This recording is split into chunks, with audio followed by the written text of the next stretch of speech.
요한계시록 이제 13번째 시간입니다.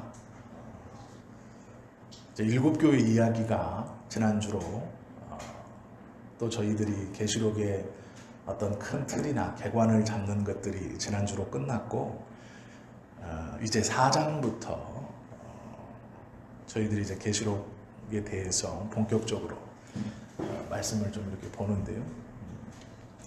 오늘 4장의 말씀을 보면 이제 4장뿐만 아니라 이 요한계시록은 믿는 사람에게 주시는 말씀이에요. 하나님 밖에 있는 사람을 하나님 안으로 초청하는 글이 아니고 하나님 안에 지금 신앙생활을 하고 있는 사람들에게 하나님 안으로 초청하는 그러한 글이 요한계시록입니다. 모든 성경은 그것이 기본이에요. 이 요한계시록 4장을 지금 받아보고 있는 초대교회 독자들, 그들의 지금 위치는 극심한 고통 가운데 있습니다. 로마라는 나라가 이들 전체를 핍박하고 있는 거예요. 즉 국가의 권력이 이 신앙을 핍박하고 있습니다. 그것뿐만이 아니라 대부분의 예수 그리스도를 믿는다라고 고백한 사람들의 일반적인 삶은 귀족이나 중산층들이 아니라 하층민들이었습니다. 이 요한계시록도 우리가 생각하듯이 모든 사람들이 돌려본 게 아니에요. 그 공동체에 참 감사하게도 그를 아는 사람이 있으면 그 사람이 대독하는 겁니다. 성도들은 앉아서 그 편지를 대독하는 것을 듣는 사람들이 대부분이에요. 그 편지가 콩이라고 썼는지 파치라고 썼는지 모릅니다. 대부분은. 네가 읽어봐라. 이게 우리 눈으로 보고 이게 하나님의 말씀이구나가 아니에요. 반모섬에서 믿음 때문에 지금 반모섬에 갇혀있는 그 요한이, 그 사도가 우리의 공동체에게 편지를 보냈습니다. 그러면 그 편지를 그를 아는 그 교회 대표든 아니면 그 편지를 직접 들고 배달해 온 누구든 나와 있지는 않지만 그 사람이 앞에 서서 그 편지를 펼쳐 읽어주는 거예요. 그러면 나머지 성도들은 그 편지를 돌려가며 읽는 것도 아니고 듣는 겁니다. 그런 정도의 상황에서 신앙생활을 하는 겁니다. 국가에서 박해하고 권력자들이 박해하고 자기들 스스로의 삶도 어렵고 지금으로 말하면 형편없는 환경 속에서 신앙생활을 하고 있는 거죠. 그들에게 하나님의 말씀이 들려줬어요. 그 편지에 하나님의 말씀이 대독되고 있는데 먼저 일곱 교회에 대한 이야기들을 쭉 해주셨습니다. 편지에 풀이는 없어요. 저희처럼 목회자가 이 말씀은 이겁니다 이렇게 없어요. 쭉 읽어줬어요. 그리고 이제 4장에 들어가는 일곱 교회 이야기가 끝났습니다. 그러면 이제 본격적으로 누구에게 주시는 말씀일까요? 이제 우리에게 주시는 말씀이에요. 그 앉아있는 그 성도들에게 이제 본격적으로 그래 일곱 교회 그래 저 교회는 그래 이 교회는 그래 그래 이 일 후에 내가 보니 이렇게 시작해요. 그 일곱 교회 이야기를 하고 이제 요한이 한 칸을 띄어서 이 일 후에 일곱 교회 이야기를 내가 들은 후에 그때부터 앉아서 그것을 듣는 성도들이 어떤 마음일까? 어떤 상황에서 이거를 들을까? 우리가 좀 먼저 생각해야 돼요. 놀라운 것은 그 성도들에게 첫 번째로 들려지는 단어가 이거예요. 하늘의 열린 문이라는 말입니다. 하늘의 열린 문. 이 단어가 그들에게 제일 먼저 들려줘요. 하늘에 있는 열린 문. 1절에 보세요. 이 일 후에 내가 보니 하늘에 열린 문이 있는데 라고 말해요. 문이 열려 있어요. 그 열린 문이 있습니다. 내가 들은 바 처음에 내가 말하던 나팔 소리 같은 그 음성이 이르되 이리로 올라오라. 이후에 마땅히 일어난 일들을 내가 내게 보이리라 하시더라. 그리고 나서 요한이 본격적으로 고백하는 것이 이거예요. 내가 곧 성령에 감동되었더니. 우리가 성령 충만한 것이 무엇인가를 이 한 구절로 딱 알아야 돼요. 우리는 성령 충만하면 랄랄랄랄라라고 생각해요. 정신없는 거. 아니에요. 요한은 지금 자기가 성령에 충만하다는 것을 본인 스스로 알고 자각하고 있습니다. 그 이해가 되시죠? 내가 곧 성령에 감동되었더니 라고 고백해요. 요한이 계시록 1장부터 하나님께 들은 말을 이렇게 정확하게 순서대로 쫙 기술할 수 있는 이유는 뭐냐면요. 성령에 우리가 생각하는 것처럼 충만하게 돼서 내 정신이 없고 그냥 막 무슨 정신인지 모르고 그냥 이렇게 해서 깨어나 보니 이게 아니라는 거예요. 요한은 성령의 충만함을 자기가 인지하고 있습니다. 즉 똑바른 정신을 가지고 있는 거예요. 자기 정신을 자기가 갖고 있는 거예요. 그런데 알아요. 성령의 충만함을 내가 받고 있다는 걸 자기가 아는 거예요. 그래서 우리가요, 성령 충만함을 어떤 정신없는 것으로 생각하시면 안 돼요. 어떤 찬송에 취해서 분위기에 취해가지고 막 내 정신 다 잊어버리고 나도 모르는 어떤 딴 정신으로, 그거 성령님이 아닙니다. 성령님은 인격이시기 때문에 친구가 대화하듯이 자세하게 알려주시는 거예요. 그러면 그 자세하게 알려주시는 것을 그 수준에 맞추어, 듣는 사람의 수준에 맞추어 잘 설명해 주시기 때문에 그것을 들으면 이해가 잘 되는 거예요. 그리고 내가 그 이해가 된 것을 글로 잘 표현할 수 있는 거예요. 이게 성령의 충만함입니다. 하나님의 뜻이 어떤 이에게 임할 때 오락가락한 게 아니에요. 성령의 충만함이라는 것은 내 정신을 똑바로 차리고 하나님께서 나에게 주시는 그 은혜들이 내가 100% 인지하고 그 말씀이 무엇인가를 잘 알아듣는 것이 성령의 충만함입니다. 그러므로 우리가 성령의 충만을 위해서 기도할 때 알랄랄라 할 필요 없어요. 그렇게 하는 것이 아닙니다. 자, 이제 넘어가 볼게요. 처음에 성도들이 놀랐던 단어는 하늘문이에요. 하늘의 문이 있다는 거예요. 그리고 요한이 이제 그 하늘의 문으로 이제 올라갔어요. 그리고 이야기합니다. 하늘의 보좌를 베풀었고 하늘의 보좌를 봤어요. 여기서 이제 중요한 게 두 번째입니다. 보좌를 왜 보여줬냐? 이게 두 번째예요.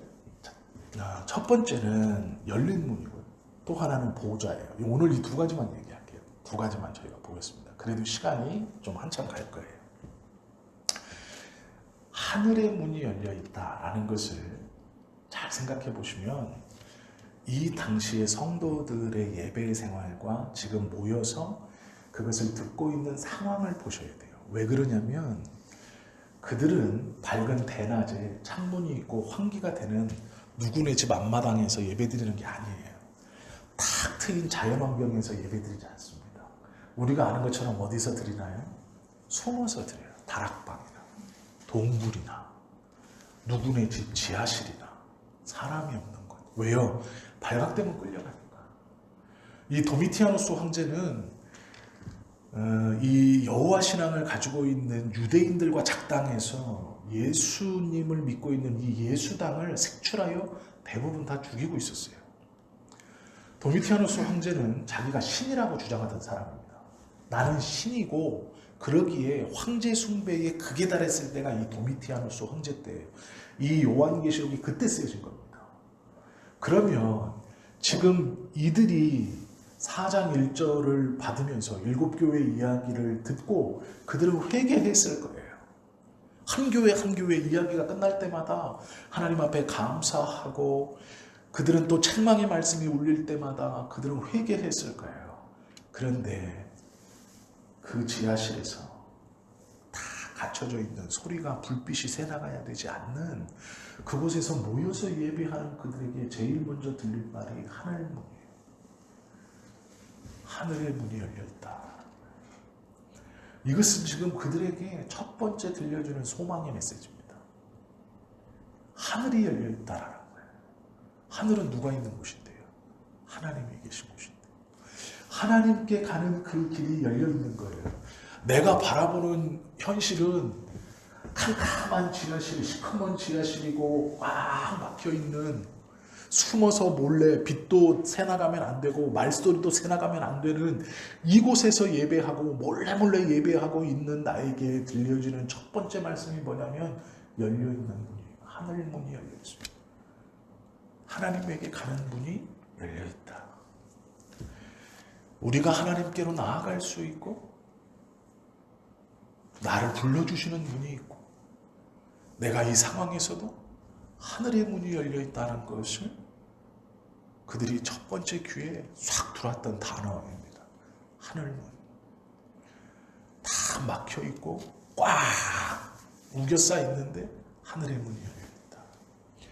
이것은 그들로 하여금 소망이라는 것을, 그것이 자신들의 희망이고 자신들의 모든 것이라는 것을 이 하늘문이라는 것으로 지금 이 말씀을 듣고 있는 그 성도들에게 벌써 어떤 말씀을 주시는가에 대한 이야기를 다 들려주고 있는 것과 같은 겁니다. 하늘의 문이 열려 있어요. 하늘에 열린 문이 있다라는 거예요. 이것이 굉장히 중요합니다. 다니엘서에 보시면 다니엘이 이제 일을 당하죠. 느부갓네살 왕이 꿈을 꿉니다. 그런데 그 꿈이 이제 너무 생생하고 해석할 수가 없는 거예요. 그 느부갓네살 왕이 무슨 말을 하냐면 이거 해석 못하면 다 죽이겠다. 다니엘도 불러요. 똑같아요. 다니엘을 특혜하는 게 아니에요. 너도 해석 못하면 죽여버리겠다. 그런데 다니엘이 놀랍게 얘기합니다. 왕이요, 걱정하지 마십시오. 시간을 좀 주십시오. 제가 해석하겠습니다. 그러면 다니엘이 그 꿈을 알아서 왕한테 그렇게 얘기했을까요? 느부갓네살한테? 아닙니다. 다니엘도 그 꿈을 듣고 몰랐어요. 이게 뭔지를 몰랐어요. 그런데 다니엘이요, 느부갓네살 왕한테 자신 있게 얘기합니다. 걱정하지 마십시오. 왜 그렇게 얘기했는가? 그 다니엘의 이야기의 뒤를 읽어보면 그 이유가 있어요. 다니엘이 집에 돌아갑니다. 그래서 친구들을 초청해요. 그런데 이 친구들이 하나같이 다 누구냐? 예수 믿는 사람, 하나님 믿는 사람들이에요. 즉 다니엘이 그렇게 자신할 수 있었던 이유가 뭐냐면 믿음의 공동체가 가까이 있었어요. 다니엘도 느부갓네살 왕이 다른 사람들과 마찬가지로 내가 꿈을 꿨다, 못 맞추면 다 죽이겠다 했을 때 뭔지 몰라요, 그게. 그러나 다니엘은 왕 앞에 당당했어요. 왜 그랬느냐? 믿고 있는 게 있습니다. 믿음의 공동체가 나와 함께 있는 거예요. 내가 믿음의 공동체 안에 있는 거예요. 이 꿈을 알아서 당당한 게 아니고요. 믿음의 공동체가 함께 하나님께 나아갈 것이기 때문에 당당한 거예요. 하나님 앞에 나아가면 그것을 해결시켜 주실 분이라는 믿음이 있었어요. 나 혼자가 아니라 믿음의 공동체, 신앙의 공동체, 다니엘과 함께 하나님 앞에 나아가 기도해 줄 공동체가 있기 때문에 그는 여기서 자신했고 돌아가서 믿음의 사람들을 모아서 이 문제를 가지고 하나님 앞에 나아가요. 이게 열린 문이에요. 자신의 상황 속에서 열린 문이 열렸다라는 말을 듣는 이 신앙인들, 초대교회에 이 말씀을 받는 그들에게 하늘의 문이 열렸다라는 것은 이 믿음의 공동체가 우리가 지금 모여있는 이 소수의 사람들이 하나님 앞에 나아갈 수 있다는 이것은 희망입니다. 그들에게 이겨나갈 수 있는, 삶을 견뎌갈 수 있는 소망의 메시지예요. 다니엘이 그러고 나서 하나님께서 이 문제를 다니엘에게 해결시켜 주세요. 왜요? 다니엘과 함께 기도하는 믿음의 공동체가 있어요. 우리는 포기하고 싶을 때가 있죠. 안 된다고 생각할 때가 있어요. 그런데 포기하는 것을 포기해야 돼요. 이게 성경적입니다. 왜요? 다 막혀 있어도 하늘에 열린 문이 있어요. 그렇기 때문에 포기할 필요가 없습니다. 포기라는 것이 믿는 자에게는 없어요. 없어야 되는 겁니다. 하늘 문이 우리에게 열려 있기 때문이에요. 그것이 우리의 소망이고 우리의 희망이기 때문에 그렇습니다. 그 하늘의 열린 문으로 들어갔습니다. 그리고 두 번째 본 것이 뭐냐면 하늘의 보좌. 이것도 중요해요. 왜 중요하냐면 이 하늘의 보좌라는 것이 무엇을 말하는 것인가? 우리는 하나님께서 계신 곳이라고 생각하지만 지금 이 요한계시록을 받는 이 성도들에게 그들을 핍박하는 것은 누구냐면 로마 황제예요. 그 황제를 상징하는 것이 황제의 보좌입니다. 그래서 하늘문을 통해 들어가서 제일 먼저 본 것이 하늘의 보좌예요. 일부러 그것을 보여주고 계시는 거예요. 왜? 진짜 보좌를 보니 어떠냐라는 거예요. 이게 진짜 보좌라는 거예요. 너희를 핍박하고 죽일 것 같은 그 세상, 그 로마 황제의 보좌가 진짜가 아니고 네가 지금 보고 있는 이 하늘 보좌, 이 보좌가 진짜 보좌라는 거예요. 이 보좌에 앉으신 네가 너희의 생사화복을 주관하시는 진짜 왕이라는 거예요. 이 말씀을 받는 초대교회에 이 모여서 이 말을 듣고 있는 성도들의 마음이 어떨까요? 숨어서 예배드리는 그들에게 두 번째로 보여주시는 것이 하늘의 보좌예요. 이 땅의 보좌가 아니라. 이 땅의 보좌는 가짜다. 진짜는 하늘의 보좌이고 그 하늘의 보좌에 앉으신 이가 너희들의 생사화복을 주관하시는 진짜 왕이다 라는 거예요. 로마의 황제가 아니고. 이 땅의 보좌는 하늘의 보좌의 카피본인 거예요. 가짜인 거예요. 하늘의 보좌와는 비교할 수 없는 것이죠. 진정한 인생의 생사화복을 주관하시는 분은 하늘의 보좌의 주인이 너희의 진정한 인생의 생사화복을 주관하신다라는 거예요. 열린 문을 보여주시고 하늘의 보좌를 보여주신 이유가 있어요. 그것은 뭐냐면 너희들은 승리할 것이다 라는 거예요. 이것이 4장 1절부터 11절까지의 말씀의 결론이에요.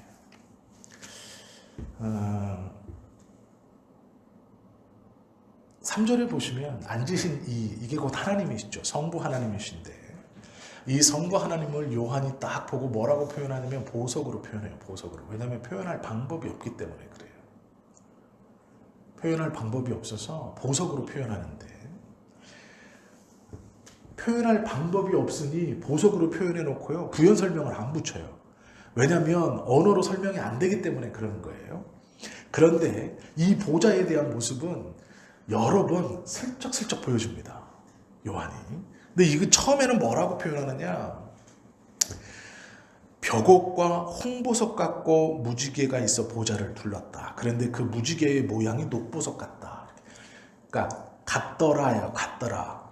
홍보석이다. 이게 아니에요. 녹보석이다. 이게 아니고 같더라. 즉 하나님의 모습을 봤는데 이걸 비유할 방법이 없어서 가장 귀한 보석으로 같더라 이렇게 놓은 거예요. 이 말을 잘 이해하셔야 됩니다.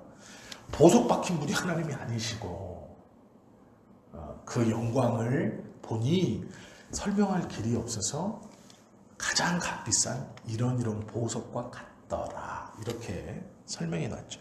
그리고 나서 이제 주변 그 보좌의 주변을 이야기해 줘요. 먼저 뭐가 등장하냐? 내생물이 등장해요. 내생물이 등장합니다. 네 가지 생물은 사자가 아니고 사자 같고 즉 이것도 봤는데 무엇이라고 정확하게 설명할 방법이 없는 거예요. 그래서 가장 비슷한 사자 같고라고 설명하는 겁니다. 사자 같고, 소 같고 이렇게 설명하는 거예요. 이제 같다라고 계속 말하죠. 송아지 같고, 세 번째 생물은 얼굴이 사람 같고, 네 번째 생물은 날아가는 독수리 같다. 즉 독수리가 아니에요. 사람도 아니에요. 송아지도 아니에요. 사자도 아니에요. 그런데 사자 같고, 송아지 같고, 사람 같고, 독수리 같다. 이렇게 말합니다. 그런데 이게 상징하는 게 있어요. 이 사자 같다라는 것은 맹수의 왕이잖아요. 그리고 송아지 같다라는 건 가축의 왕입니다. 가축의 대표예요. 사람 같다는 건 만물의 영장, 사람 대표고, 독수리 같다라는 건 하늘에 날아다니는 짐승들의 대표예요. 즉 이게 뜻하는 게 뭐냐면, 이 세상에 존재하는 모든 것들의 대표가 보좌에 앉아 그 보좌 중심으로 있더라, 이렇게 하는 거예요. 즉 하나님의 권위가 어떤가를 나타내는 건데, 이것에 대한 설명이 하나 더 붙어 있어요. 그게 뭐냐면 온 사방에, 그 생물에 온 사방에 눈이 달렸더라, 이렇게 말해요. 이 눈이라는 것은 진리를 분석하는 거예요. 즉 이 눈은 속일 수 없는 눈이에요. 그러니까 거짓이나 뭐 이런 것으로 속일 수 없는 것. 그런데 그것이 하나가 아니라 온 사방에 달려 있어요. 내 생물 모두가. 이것은 그 보좌의 이 내 생물의 주인의 권위가 어떤 것인가에 대한 부연 설명을 해주는 겁니다. 그런데 이제 이게 중요한 건 아니고, 우리가 중요하게 볼 건 24 장로들이에요. 그리고 나서 요한이 이제 주변을 더 둘러보니까 처음에는 몰랐던 것이 있는 거예요. 그게 뭐냐면 보좌가 24개가 더 있어요. 24개가. 열린 문을 통과해서 하나님의 보좌를 딱 봤는데, 그 보좌에 앉으신 이를 설명할 길이 없어 요한이 보석 같고 하다가 눈을 돌려 옆을 보니 네 생물이 있는데, 이 네 생물도 사자 같고, 송아지 같고, 사람 같고, 독수리 같은데, 그 옆에 시야가 더 넓어지니 뭐가 보이냐면 보좌가 보여요. 또 다른 보좌가 있어요. 근데 그 보좌의 개수가 24개예요. 이거는 같고가 아니에요. 정확하게 요한이 설명하고 있어요. 왜 그러냐? 이건 봤던 거거든요. 듣는 사람도 아는 거예요. 내 생물은 요한도 처음 봤습니다. 그러니 설명할 길이 없는 거예요. 듣는 사람도 알지 못하는 거예요. 그러니 설명할 길이 없어요. 그래서 요한도 짐작하고, 듣는 사람이 짐작할 수 있는 단어들을 썼어요. 하나님의 보좌도 마찬가지예요. 하늘의 보좌는 내가 분명히 봤어요. 저건 보좌는 알아요. 그런데 보좌에 앉으신 이를 설명할 길이 없는 거예요. 그것을 듣는 성도들도 알 길이 없는 거예요. 그래서 보석 같고 이렇게 말한 건데, 요한이 분명히 본 게 있어요. 그 같고 이거 설명할 길이 없다라는 것 중에 분명히 본 게 24 보좌입니다.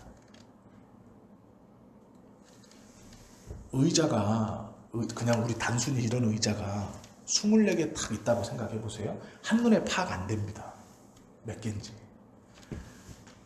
12개 보좌를 중심으로 12개 나눠져 있어도 한눈에 파악이 안 돼요. 그런데 요한이 정확히 얘기해요. 24개의 보좌가 있다. 정확히 보였고, 그것은 보좌였고, 개수도 센 거예요. 24개예요. 이것은 같고가 아니에요. 보좌라고 아예 그냥 선언을 딱 해버려요. 그런데 놀랍게도 그 위에 누가 앉아있느냐? 장로가 앉아있어요. 이 24개의 보좌에 장로가 앉아있어요. 이들은 사람들입니다. 장로는 누굴까요? 이스라엘을 대표하는 사람들이. 도저히 설명할 방법이 없는 보좌와 그 보좌에 계신 이를 설명할 방법이 없으니까 짧게 넘어가는 거예요. 이거는 뭐 어떻게 설명할 방법도 없고, 설명한다고 해도 알아들을 수도 없어요. 그러니 그걸 짧게 넘어가요. 한 줄로 설명하고 말아요. 왜? 요한도 잘 모르겠어요. 이걸 뭐라고 설명해야 될지. 그리고 내 생물도 마찬가지예요. 잘 모르겠어요. 본 것은 분명한데 같고라고 끝내요. 그런데 분명히 본 건 24 보좌예요. 그리고 그곳에 누가 앉아 있는가? 장로가 앉아 있어요. 자세히 본 거예요. 정확히 본 거고 정확히 알 수 있는 거예요. 그리고 그들의 머리에 면류관을 썼다는 거예요. 이것은 요한이 또렷한 정신으로 성령의 감동인데요. 그 목소리가 보여주시고 이끌려가는 대로 가서 정확히 본 거예요. 보좌와 보좌 주변의 생물과 그 24개의 보좌가 더 있는 걸 정확히 보고 지금 이 말씀을 받는 그들에게 정확히 설명해 주고 있어요. 24개의 보좌가 있고 거기에 장로들이 앉아 있고 놀랍게도 면류관을 썼더라. 요한이 이제 그걸 보는 거죠. 그러면 저 사람들이 뭐 하는 사람들인가?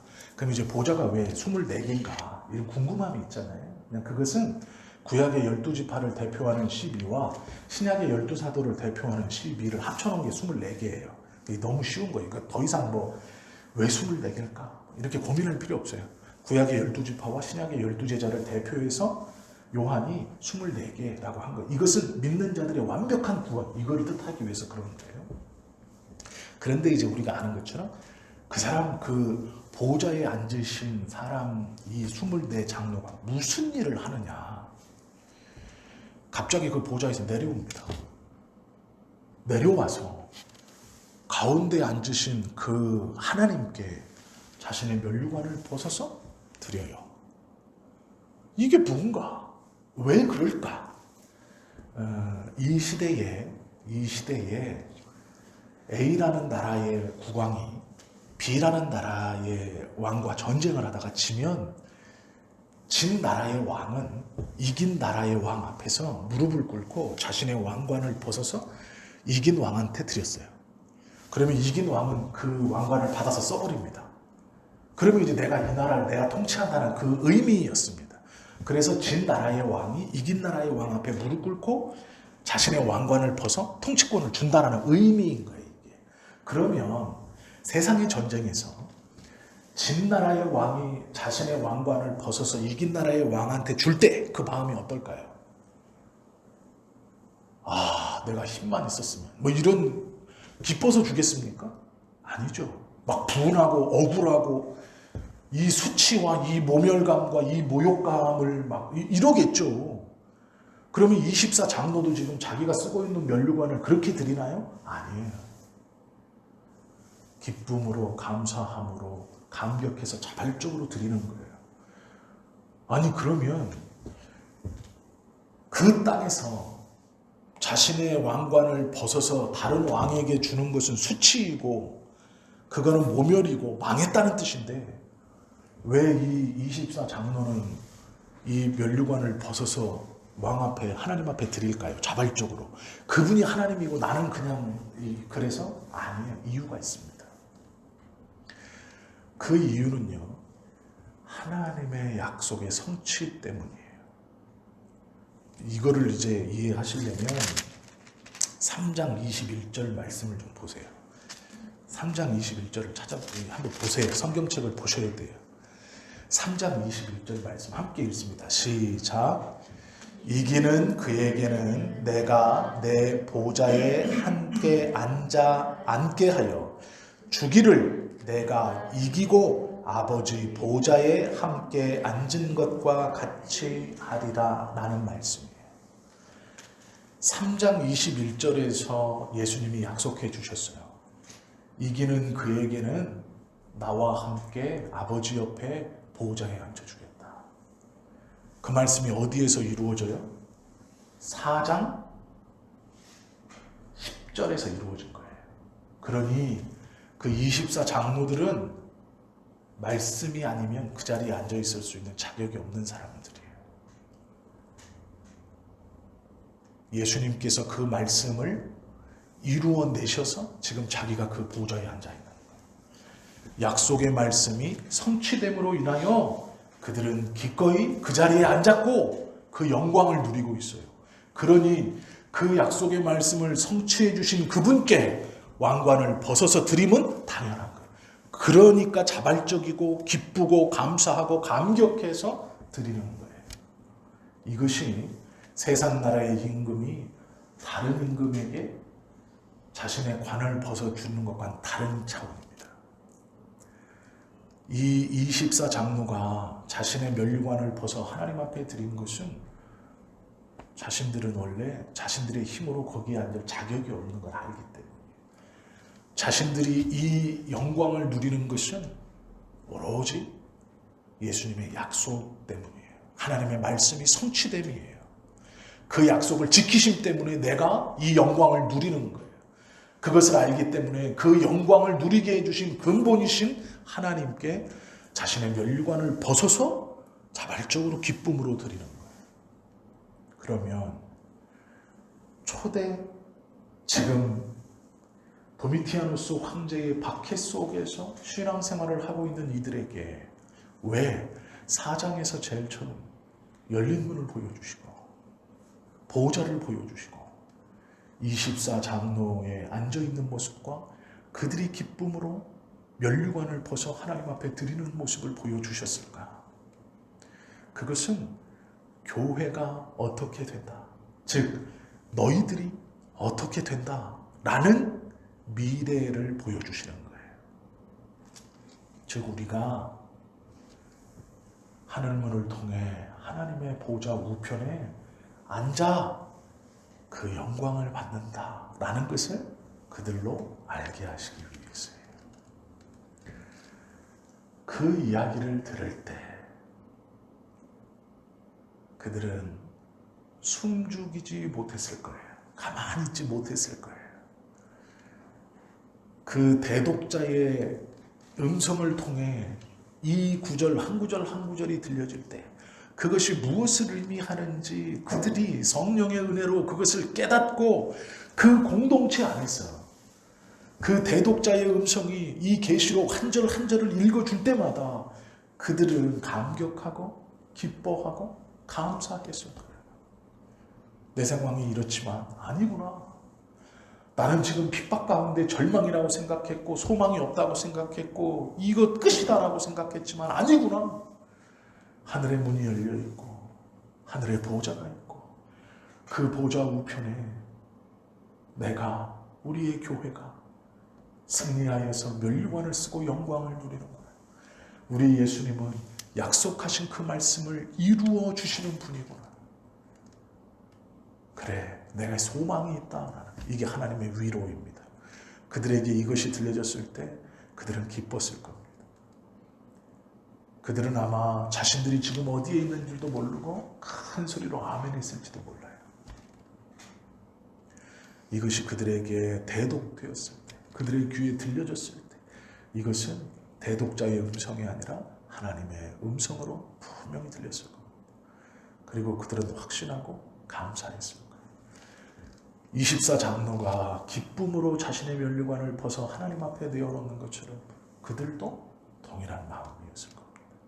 계시록을 시작하시면서 하나님이 이 말씀을 받고 있는 성도들에게 열린 문과 보좌와 24 장로와 그 장로들이 면류관을 자발적으로 드린다는 것을 먼저 보여주신 이유는 너희의 교회는 승리한다. 너희의 미래는 이렇다. 너희는 이긴다. 라는 것을 먼저 보여주시는 거예요. 너희의 소망과 너희의 미래, 너희의 기쁨, 너희의 감사, 너희의 자발적 순종이 이것 때문이다. 말씀을 이루는 하나님. 너희는 승리할 것이다. 지금은 박해받고 핍박받고 다 죽은 것 같으나 아니다. 그것을 보여주시는 거예요. 암담한 현실이지만 하늘을 바라보면서 하늘이 열려있구나. 하나님의 보좌가 있고 그 보좌에 내가 앉아 그 영광의 면류관을 하나님께 자발적으로 드리는구나. 그것이 교회와 성도의 미래라고 우리에게 말씀해 주시는 것이죠. 계시록에서 우리에게 말씀해 주시고자 하는 것은 이것입니다. 승리하는 교회. 너희는 이길 것이다 라는 포기하지 말아라 라는 것이죠. 예수 믿으면 행복해질까? 당연한 거죠. 예수님을 믿어야 9회 말에서 역전 홈런이 있는데 당연히 예수님을 믿어야 행복해지죠. 행복해질까? 아니요. 행복해집니다. 예수님을 믿지 않고는 이 놀라운 은혜와 이 하나님의 놀라운 구원의 계획을 어느 누구도 자기의 힘으로 이루어낼 수 없어요. 하나님께서 기쁨 가운데 선택하신 우리, 성령께서 우리의 마음에 초대교회의 성도와 같은 그 기쁨과 감사함과 승리에 대한 확신을 주신 우리, 그 우리들이 하나님의 기쁨이고 지금 이 시기에 그 하나님의 약속을 이 성도들과 같이 동일하게 붙들고 이 믿음의 걸음을 걸어가는 것이죠. 그것이 하나님께서 원하시는 성도의 모습입니다. 우리가 요한계시록 4장을 보면서 하나님께서 우리에게 전해주시고자 하는 것이 무엇인가를 우리가 바로 붙든다면 여기서 내 생물 중에 사자가 의미하는 것, 송아지가 의미하는 것, 사람이 의미하는 것, 독수리가 의미하는 것, 의미 없는 행동이에요. 그거를 교묘하게 풀어가지고 이렇게 설명해가지고 그거 다 의미 없는 겁니다. 중요하지 않아요. 그게 뭐든 중요하지 않아요. 풀면 왜 못 풀어요? 다 풀죠. 그러나 그거 알 필요도 없습니다. 중요한 것은 우리가 어떻게 되느냐예요. 하나님이 나에게 어떤 약속을 주셨는가예요. 하나님의 교회와 믿는 성도들을 바라보고 당신의 자녀들을 어떻게 해주실 것인가. 그것이 사장이에요. 이 말씀을 받고 이제 두려운 말씀인 책을 뗍니다. 이것은 다음 주에 저희가 이제 함께 다음 주부터 보겠습니다. 오늘 말씀을 기억하시고 힘들고 어려울 때, 또 믿음이 흔들릴 때, 하나님 앞에 또 기도하실 때 오늘 말씀의 은혜를 꼭 기억하시고 하나님께서 나에게 약속해 주신 것, 그것은 이 10절 말씀과 11절 말씀 하나도 틀리지 않아요. 그대로 우리에게 이루어진다라고 말씀해 주시는 거예요.